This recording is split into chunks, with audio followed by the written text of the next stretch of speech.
Well, I often think that it is a very difficult place to self-assess. But I think that from the feedback that we get from those we serve, clearly the feedback is encouraging and indicates that things have moved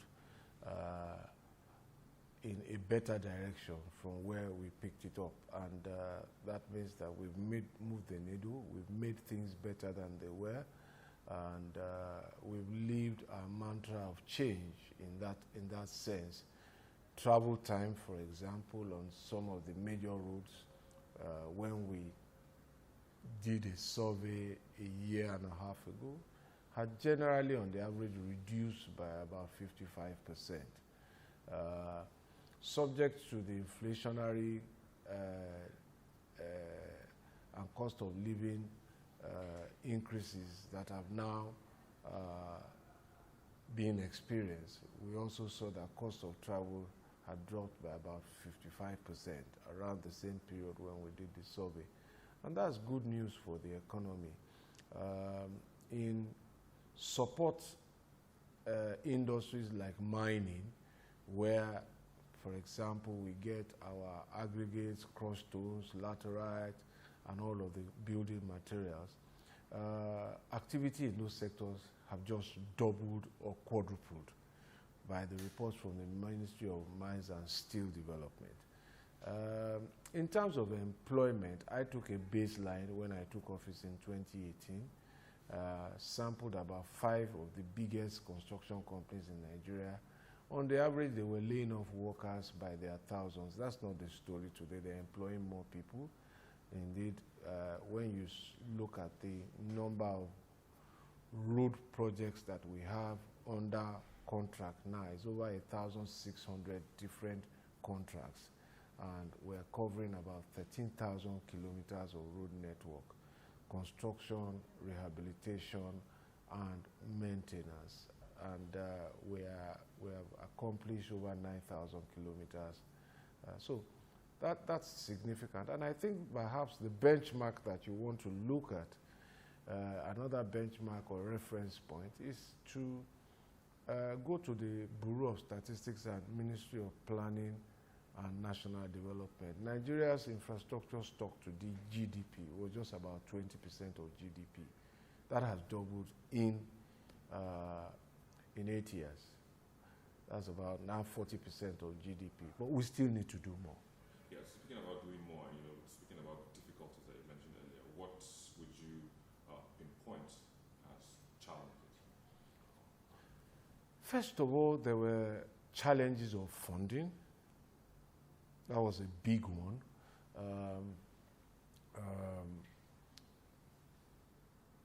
The budget for the Ministry of Works, as I announced when I made my inaugural statement when I took office in 2015, was 18 billion naira for all of Nigeria's roads. It was not going to work. So those are challenges that we've overcome slowly, methodically, and deliberately. So budget size first increased, even in a recession. We inherited a recession that was predicted, it was foretold, and it happened under our watch. But it was foretold by those who were managing that it was going to happen.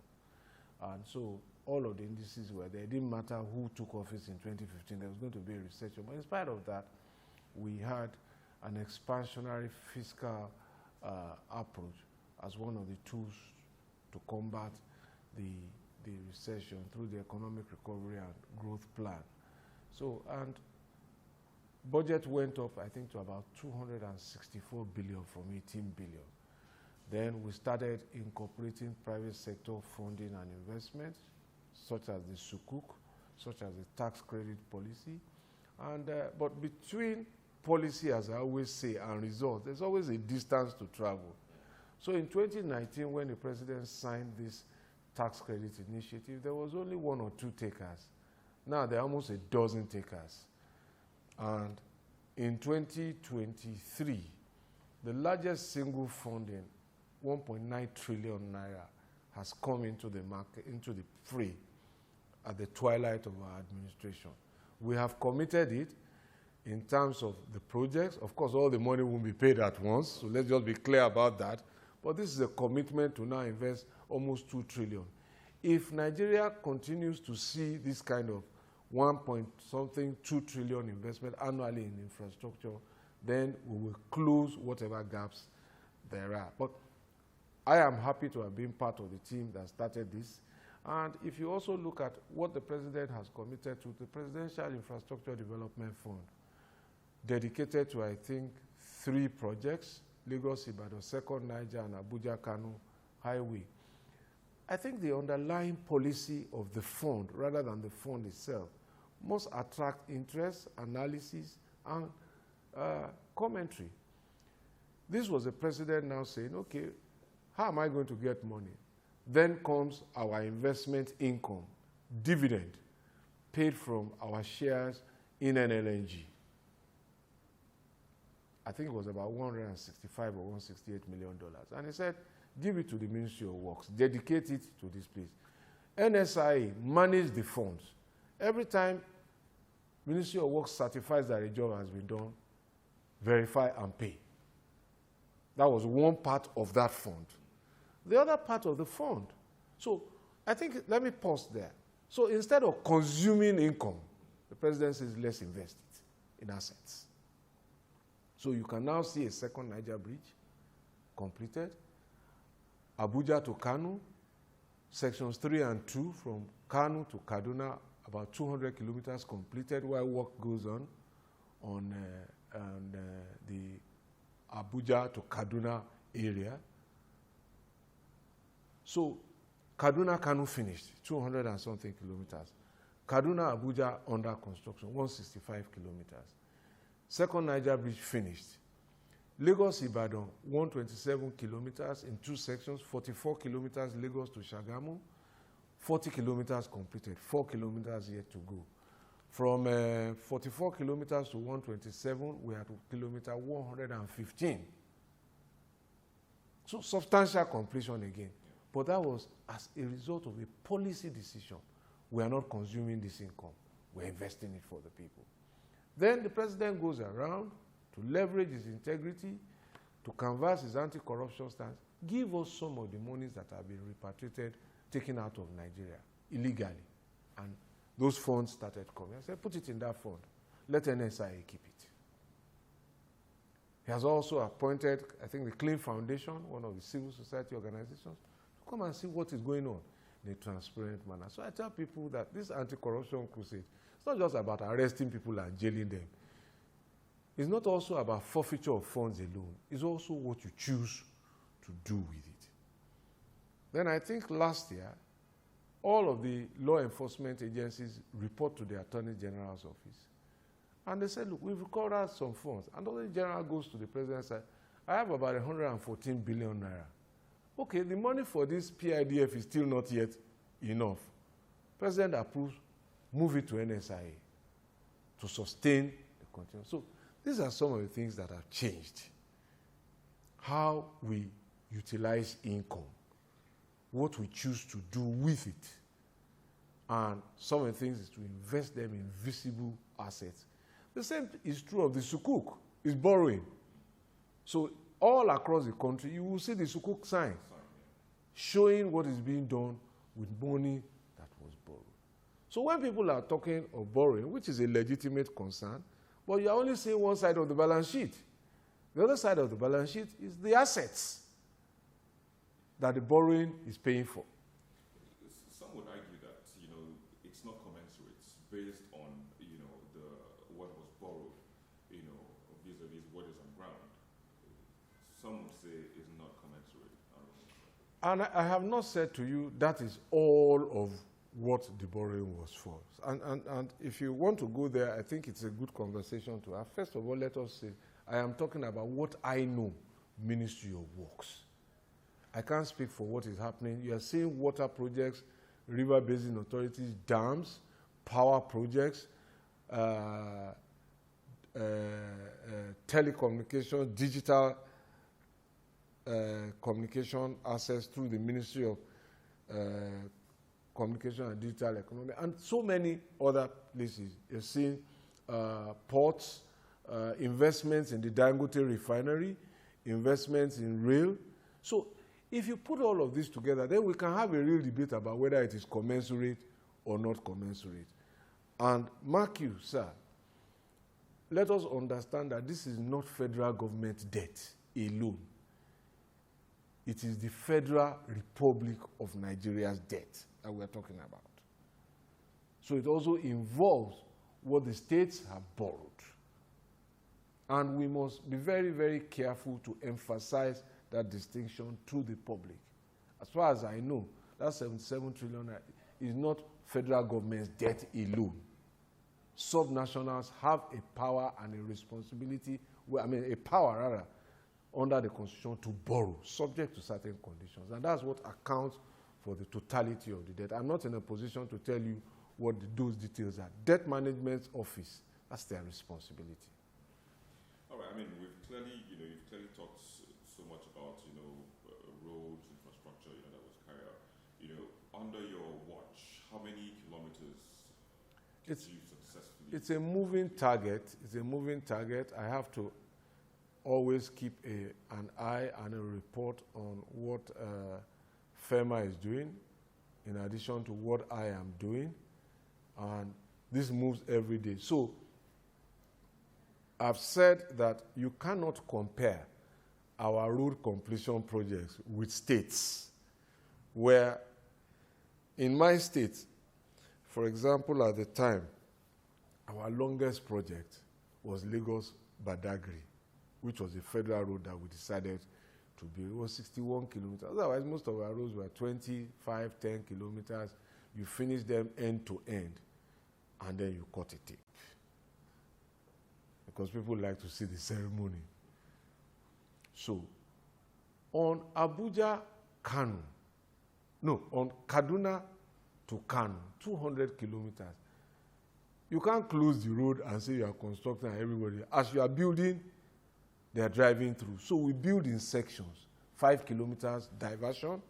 Every time we open that, it's completed.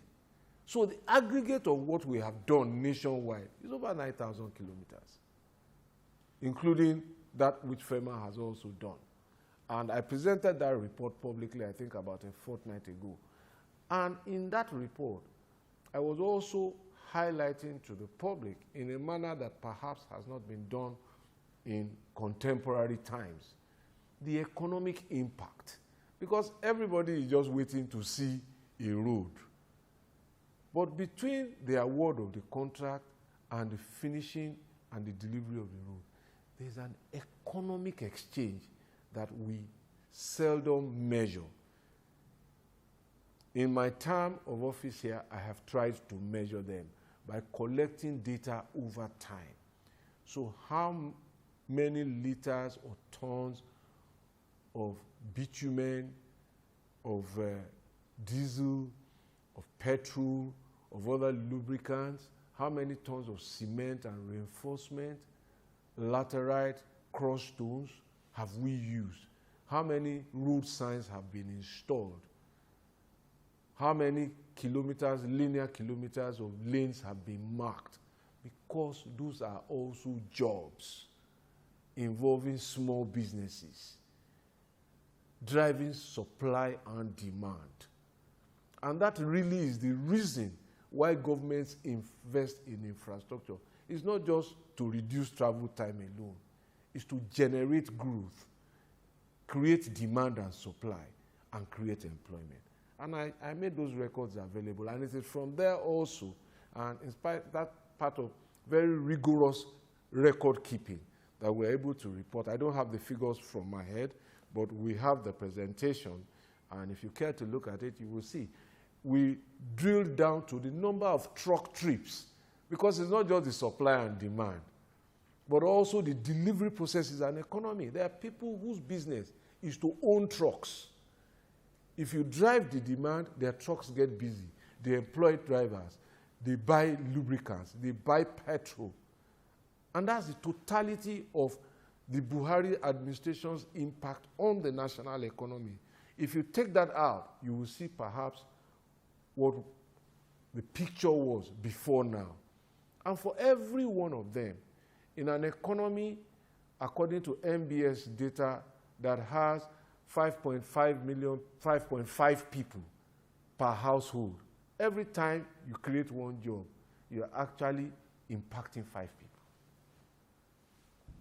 Well, last we always say posterity will judge. Oh yeah. But you know, it's good you made mention of all of this. But you quite explained stated very exponentially. Of all of these, what would you say were your top 3? How would I say most impactful, or the ones that you would always carry, at the forefront to say, I did this, and I did that while I was minister? Top 3. I think that I don't have top 3s or top 1s or top 2s. I think the important thing was to make it better than I met it. And I hope that whoever takes this job from me will not start from where I started. He will start from where I stopped. And that's a good place to take it on. Speaking about, leaving it better than you met it, what would you say, as regards that? And do you have statistics to back it up? By all means. Well, you see, as I said earlier, record keeping is a very rigorous and serious undertaking, without meaning to assail any record. So I remember when we were campaigning against the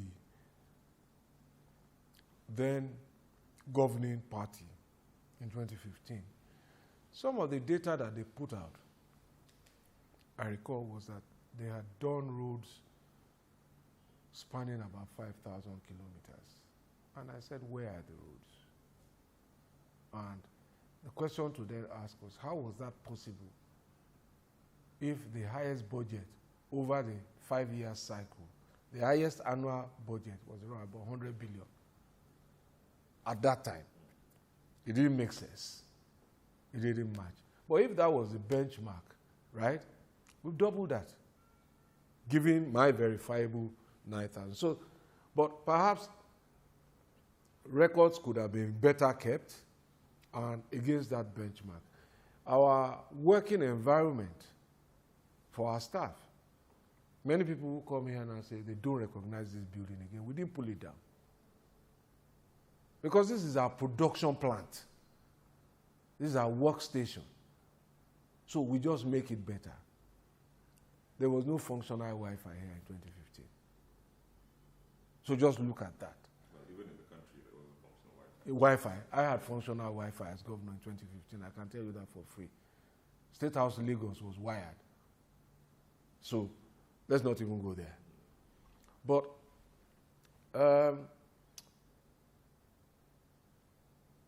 one of the things we've done, we hold monthly management meetings, we hold quarterly retreats with staff, we rotate this across the country, and we provided tools. And so, look, there's so many ways to measure this also. I've signed 6,684 COVs, some dating back to 1991. That's in the housing sector. So if they had been signed, I certainly wouldn't have met them. And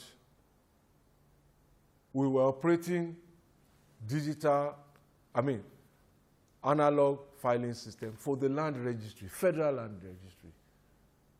That has ended last week, Friday. That's one of the things I'm leaving behind. A fully digitized land registry, spanning,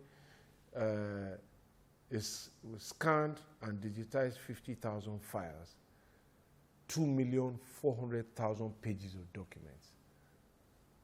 So I don't have to carry Ghana must go bags of C of O again to my house every weekend or whenever I'm traveling so that I can continue to sign. All I need is a laptop and internet access. That's done. So that's why I said whoever is taking over is going to take over from where I stopped, happily not from where I started. We are digitizing the entire ministry's records now. So I want to get rid of these files. So, but the procurement process took a while. We just awarded about last month. Hopefully, it will be executed when I'm done, when I'm gone. If not, well, we'll wait for the next person driven enough to get away from this, because it translates also to service delivery, which everybody wants to be served, and how long it takes to move the file, and so on and so forth. These are some of the indices. And we've recognized outstanding and talented public officers too, in family awards ceremony done in-house, and just to show that we value their service and the time they spend away from their families, not only to keep them motivated, but also to inspire others who are challenged and inspired by their examples. So we now have a conference room in here, which used to be a place to just dump old things. We've changed it.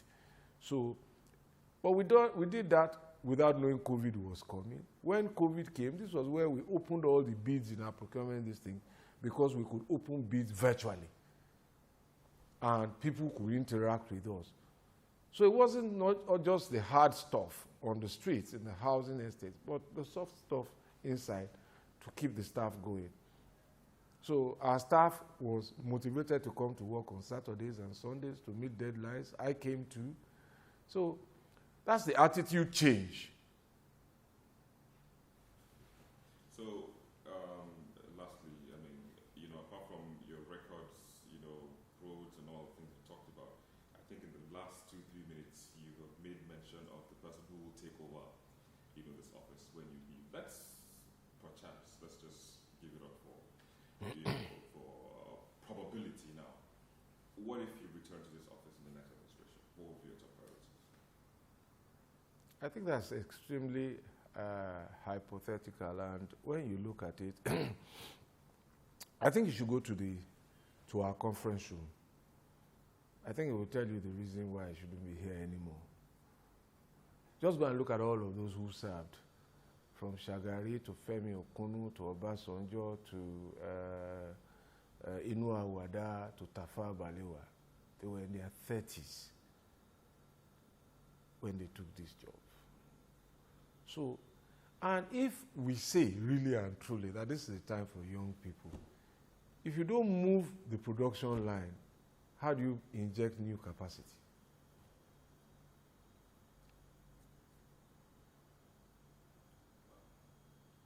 We'll have to wait and see the like in the next administration. But is there anything that I missed that you'd like to say, Minister? Well, there are loads of interesting conversations going around that I'm watching. So one of them, of course, and there are perspectives that I think should change. And these are my own thoughts. I hear people talking about government of national unity, interim, funny government, and I just wonder to myself that clearly these precepts and concepts were not new, but they were made mainstream precepts during the military era. The military has left us and stayed away from our public life. Why don't we just let them go and leave all of this garbage behind? Because I think that the Constitution insists that every state must have a minister. If that is not indicative of unity, I don't know what then is in a government, if you get my drift. So also, I think that there's a misconception out there that, they are going to remove subsidy. The truth is that subsidy has been removed. Pause to think of it. Because we see subsidy only as price. Okay? But the truth is that subsidy is policy driven by law and financing. The 2023 budget has no subsidy component beyond June. So as a matter of policy, this outgoing government has decided we can't fund the subsidy anymore. We are taking it to the end of our administration. As a matter of law, the Nigerian people have passed a law to end subsidy in June. That's my own perspective. Because it was made by the National Assembly, both chambers. Before then, the Nigerian people had passed the Petroleum Industry Act to say this thing must end. In my view, there's no subsidy to remove. It's been removed. A sunset date has been set for it by law. What remains for the new administration, in my view, is how to manage the impact and what it will do with the possible savings that come from not paying for it. Of course, it's another matter for the Nigerian people to tell all their representatives to go back and say, we want it back. And it comes at a cost. So there's no subsidy for the next administration to remove. It's been removed. Those are my thoughts. And for those who say, why are we still awarding contracts in the twilight of our tenure? The question, of course, the principle you will agree is that government runs until its last day. So earlier in this year, I think just before May Day or thereabouts, the Minister of Labour announced salary increases across certain sectors. I don't see that anybody complained about that it was too late in the day. Those who benefited didn't say we don't want it because it is last minute, wait for the next administration to do it. But I think it's my general answer, which is more important in its explanation to why this has happened.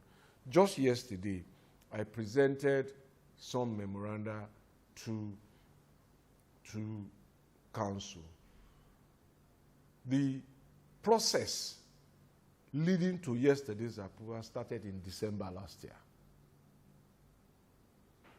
One of the other memoranda, I noticed we started processing in April under the 2022 budget, which has been extended to June. Do you understand? So, and you've heard me say that this procurement process is not compatible with our necessity to act urgently.